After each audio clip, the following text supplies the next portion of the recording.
Hello friends, எல்லோருக்கும் வணக்கம். Welcome to எங்கி நியூஸ் சேனல். ஆக்சுவலாக லாஸ்ட் மார்க்கெட்டை பார்த்துருப்பீங்க. ஸோ லாஸ்ட் மார்க்கெட் வந்து ஒரு பாசிட்டிவ் க்ளோசிங் தான் இருந்துச்சு.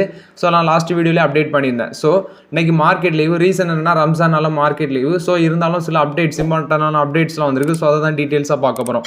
ஃபர்ஸ்ட் நியூஸ் பார்த்தீங்கன்னா ஐஐஎஃப்எல் செக்யூரிட்டிஸோட டேரக்டர் சஞ்சீவ் பேசின் என்ன சொல்லியிருக்காருன்னா, மார்க்கெட்டில் சென்செக்ஸ் வந்து 80,000 பாயிண்ட்ஸ் இந்த வருஷம் கடைசியில் டச் பண்ணோம் அப்படின்னு சொல்லியிருக்காரு. நெக்ஸ்ட் பார்த்தீங்கன்னா சில ஸ்டாக்ஸில் வந்து ப்ராஃபிட்டை புக் பண்ணி நம்மளோட மணியை வந்து ரொட்டேட் பண்ணணும் அப்படின்னு சொல்லியிருக்காரு. நெக்ஸ்ட்டு சில சிமெண்ட் ஸ்டாக்ஸ் வந்து நல்லா இருக்குது அப்படின்னும் சொல்லியிருக்காரு. ஸோ சஞ்சீவ் பேசின் கொடுத்த அப்டேட் என்னன்னா, நெக்ஸ்ட் 12 to 18 மந்த்ஸில் வந்து சென்செக்ஸ் வந்து 1 லட்சத்தை டச் பண்ணிடும்.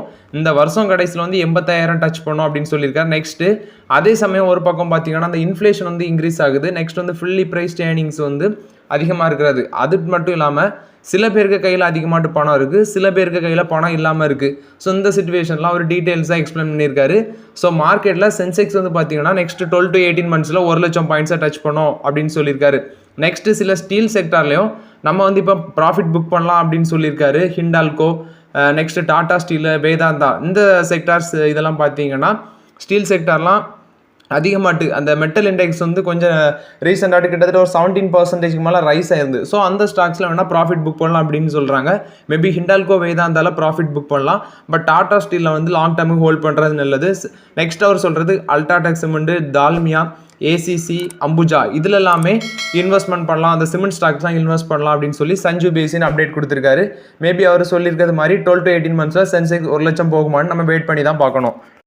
நெக்ஸ்ட் ஜெஃப்ரீஸ்ட்டு வந்து அப்டேட். ஜெஃப்ரீஸ் என்ன அப்டேட் கொடுத்துருக்காங்கன்னா, யூஎஸ் ஸ்டாக்ஸ் எல்லாமே பார்த்தீங்கன்னா ஃபெட்டு வந்து ரேட் கட் பண்ணட்டாலுமே அந்த யூஎஸ் ஸ்டாக்ஸ் எல்லாமே ரேலியாக தான் போகுது அப்படின்னு சொல்லியிருக்காங்க. மேலே தான் போகும். அதாவது ஃபெட்டு வந்து ரேட் கட் பண்ணட்டாலுமே இந்த யூஎஸ் ஸ்டாக்ஸ் எல்லாமே மேலே தான் போக சான்சஸ் இருக்குது அப்படின்னு சொல்லியிருக்காங்க. இது ஜெஃப்ரீஸ் கொடுத்த அப்டேட்டு. நெக்ஸ்ட் பார்த்தீங்கன்னா நம்மளுடைய ஜெய்சங்கர், அதாவது எக்ஸ்டர்னல் அஃபேர்ஸ் மினிஸ்டர் ஜெய்சங்கர் கொடுத்துருக்க அப்டேட்டு. ஸோ டிஜிட்டல் பேமெண்ட்டில் இந்தியா தான் முன்னோடியாக இருக்குது. ஸோ இது இந்தியாவோட க்ரோத்துக்கு வந்து ரொம்ப முக்கிய பங்காற்றுது அப்படின்னு சொல்லியிருக்காரு. அதாவது யூபிஐ பேமெண்ட்ஸ், யூனிஃபை பேமெண்ட் இன்டர்ஃபேஸ்ன்னு சொல்லுவாங்க. ஸோ இந்தியா வந்து ஒரு மாதத்துக்கு 120 கோடி டிரான்சாக்ஷன் பண்ணுறாங்க அப்படின்னு சொல்லியிருக்காங்க. நெக்ஸ்ட் பார்த்தீங்கன்னா யுனைடெட் ஸ்டேட்ஸ் வந்து ஒரு வருஷத்துக்கு தான் 40 கோடி டிரான்சாக்ஷன் பண்ணுறாங்க இந்த யூபிஐ மூலமாட்டு அப்படின்னு சொல்லியிருக்காங்க. ஸோ யூபிஐ பேமெண்ட்ஸ் இந்த டிஜிட்டல் டிரான்சாக்ஷனில் இந்தியா தான் முன்னோடியாக இருக்குன்னு சொல்லி external affairs minister Jaishankar update கொடுத்துருக்காரு.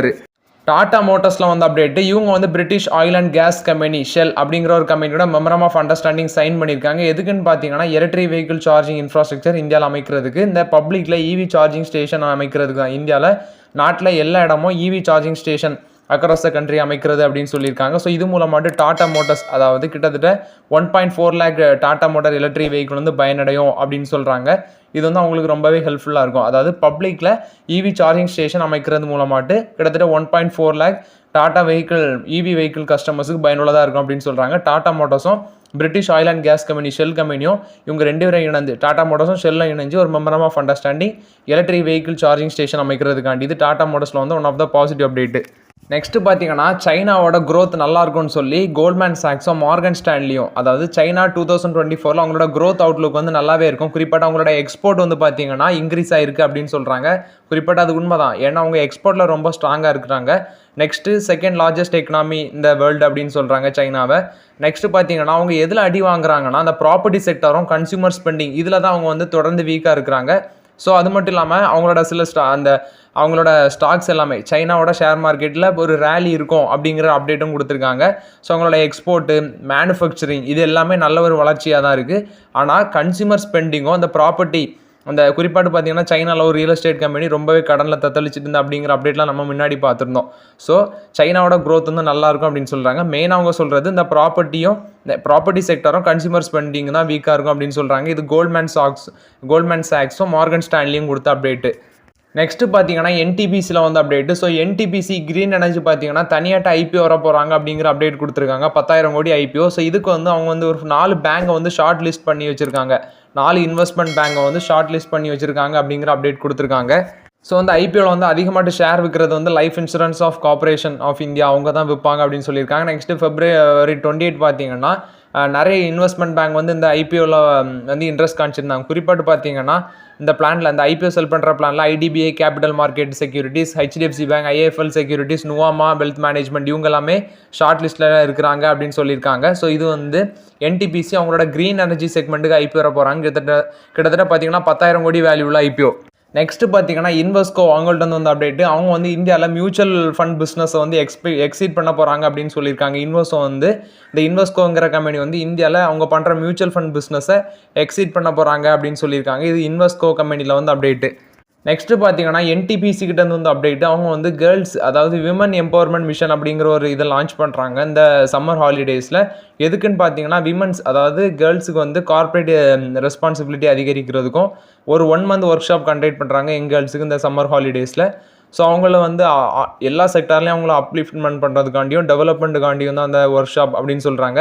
இது வந்து என்டிபிசி லிமிடெட் தான் கண்டக்ட் பண்ணுறாங்க கேர்ள்ஸுக்காண்டி அப்படின்னு சொல்லியிருக்காங்க.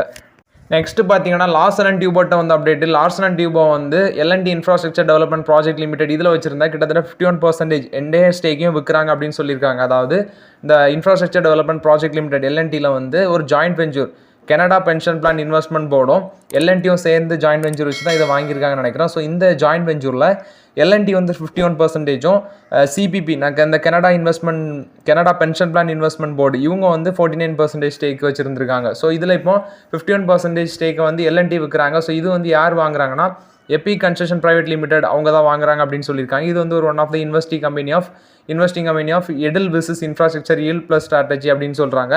எடெல்விஸோட கம்பெனி தான் இப்போ வாங்குறாங்க எபிக் கன்ஸ்ட்ரக்ஷன் பிரைவேட் லிமிடெட் அப்படின்னு சொல்கிறாங்க. இது வந்து எல்என்டியில் வந்து அப்டேட்டு. ஐடி கம்பெனிஸை பொறுத்தவரைக்கும் அப்டேட்டு. ஸோ ஐடி கம்பெனிஸில் பார்த்தீங்கன்னா இப்போ டிசிஎஸ் வந்து கிட்டத்தட்ட 3900 அந்த ரேஞ்சில் இருக்குது. 3900 எபோ இருக்குது. கிட்டத்தட்ட 4000 கிட்ட அந்த ரேஞ்சில் தான் இருக்குது. விப்ரோ பார்த்தீங்கன்னா 477 அந்த ரேஞ்சில் இருக்குது. இன்ஃபோசிஸ் வந்து 1500க்கு மேலே இருக்குது. ஹெச்எல்டோக்கும் 1500க்கு மேலே தான் இருக்குது. ஸோ இந்த ஸ்டாக்ஸ்லாம் இப்போதைக்கு வாங்க முடியாது, ரிசல்ட்ஸ் வரட்டு. ஏன்னா ஆல்ரெடி ஆசெஞ்சர் வந்து அவங்களோட ரெவன்யூ ஃபார்காஸ்ட்டை கட் பண்ணியிருந்தாங்க. ஸோ பெரிய அளவில் ஐடி கம்பெனிஸ் ஓபிக்காது இந்த குவார்ட்டரில் அப்படின்னு சொல்லியிருந்தாங்க. ஸோ ஐடி கம்பெனிஸ் ரிசல்ட்ஸ் வரட்டும், மேபி ஃப்ளாட்டாக இருக்கும், இல்லாட்டா 1 to 2% க்ரோத் இருக்கும் அப்படின்னு நினைக்கிறேன். ஸோ ஐடி கம்பெனிஸை பொறுத்த வரைக்கும் கொஞ்சம் வெயிட் பண்ணுவோம்.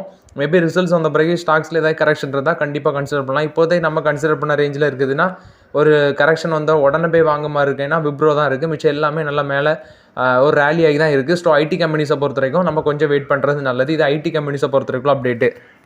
நெக்ஸ்ட் பார்த்தீங்கன்னா அனில் அம்பானி கம்பெனியில் வந்து அப்டேட்டு. ஸோ அனில் அம்பானியோட கம்பெனி தான் இது ரிலையன்ஸ் இன்ஃப்ராஸ்ட்ரக்சர். ஸோ அவங்க வந்து பார்த்தீங்கன்னா அவங்களோட சப்சிடரி டிஏஎம்பிஎல் வந்து டெல்லி மெட்ரோ ரயில் நிறுவனத்துக்கு வந்து அவங்கள்ட்ட வந்து 3000 கோடி வாங்கியிருக்காங்க. ஸோ இப்போ வந்து அனில் அம்பானியோட கம்பெனி அந்த ரூபாயை வந்து திருப்பி கொடுக்கணும் அப்படிங்கிற ஒரு அப்டேட் கொடுத்துருக்காங்க. 2008 பார்த்தீங்கன்னா டிஏஎம்இபிஎல் இந்த கம்பெனி வந்து பார்த்தீங்கன்னா ரிலையன்ஸ் இன்ஃப்ராஸ்ட்ரக்சரோட சப்சிடரி. ஸோ இவங்க வந்து டெல்லி ரயில் கார்பரேஷன் அந்த கம்பெனி கிட்ட வந்து இவங்க 2 பேத்துக்குள்ள நடந்த சில மணி டிரான்சாக்ஷன் வந்து சில பிரச்சனை நடந்ததால் தான் கேஸ் தொடர்ந்துருக்காங்க டெல்லி உயர்நீதிமன்றத்தில். ஸோ அந்த டைம் அனில் அம்பானியோட கம்பெனி தான் டிஏஎம்இபிஎல் சொன்னாலும் அது full form Delhi airport metro express private limited. இவங்க வந்து டெல்லி மெட்ரோக்கு எதிராட்டு பணம் கேட்டு வழக்கு தொடர்ந்துருக்காங்க டெல்லி ஹைகோர்ட்டில் வழக்கு தொடர்ந்துருக்காங்க. ஸோ இந்த வழக்கில் பார்த்தீங்கன்னா டெல்லி மெட்ரோ வந்து இந்த அனில் அம்பானியோட கம்பெனி, அதாவது அனில் அம்பானி தான் வழக்கு தொட்டுறாரு, எங்களுக்கு வந்து 8000 கோடி ரூபா தரணும்னு சொல்லி டெல்லி மெட்ரோக்கு எதிராட்டு வழக்கு தொட்டுறாங்க.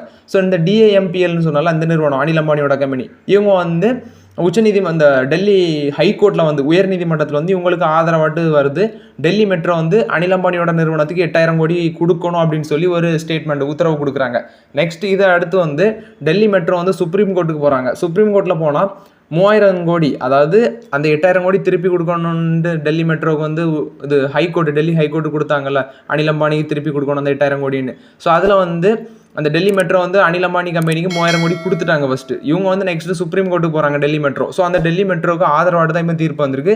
ஸோ இப்போ அனில் அம்பானியோட கம்பெனி வந்து அந்த 3000 கோடியை திருப்பி டெல்லி மெட்ரோக்கு கொடுக்கணும் அப்படின்னு சொல்லி 3300 கோடியை அனில் அம்பானியோட கம்பெனி டிஏஎம்பிஎல் வந்து இவங்க டெல்லி மெட்ரோக்கு திருப்பி கொடுக்கணும்னு சொல்லி ஒரு ஸ்டேட்மெண்ட் கொடுத்துருக்காங்க. இது வந்து சுப்ரீம் கோர்ட்டு தான் அந்த ஸ்டேட்மெண்ட்டை கொடுத்துருக்காங்க. இப்போ இருக்க கடன் சுமையில் அனில் அம்பானி இந்த 3300 கோடியை வந்து டெல்லி மெட்ரோக்கு கொடுத்து விடுவாங்களா அப்படிங்கிற ஒரு பேச்சு அடிபடுது. ஹெச்டிஎஃப்சி பேங்க்ல வந்து அப்டேட். அவங்க வந்து ஃபர்ஸ்ட் பிரான்ச்சை வந்து கவராட்டி லக்ஷதீப்பில் இருக்க கவராட்டி ஐலண்டில் வந்து ஓப்பன் பண்ணியிருக்காங்க அப்படின்னு சொல்லியிருக்காங்க. ஸோ அவங்களோட ஃபர்ஸ்ட் பிரான்ச் ஹெச்டிஎஃப்சி பேங்கோட ஃபர்ஸ்ட் பிரான்ச் வந்து லக்ஷதீப் ஐலண்டில் ஓப்பன் பண்ணியிருக்காங்க. இது ஹெச்டிஎஃப்சி பேங்கோட பாசிட்டிவ் அப்டேட். நெக்ஸ்ட் பார்த்தீங்கன்னா டாக்டர் ரெட்டி லெபார்ட்டரிஸில் வந்து அப்டேட். இவங்க வந்து பார்த்தீங்கன்னா ட்ரக் ஃப்ரீ மைக்ரேன் மேனேஜ்மெண்ட் டிவைஸை வந்து ஜெர்மனியில் லான்ச் பண்ணியிருக்காங்க அப்படின்னு சொல்லியிருக்காங்க. ஸோ அவங்க வந்து யூரோப்பியன் மார்க்கெட்டுக்குள்ளே லான்ச் பண்ண போகிறோம். நெக்ஸ்ட்டு இந்த டிவைஸ் நேம் பார்த்தீங்கன்னா full name drug free migraine management device Nerivio அப்படின்னு சொல்கிறாங்க.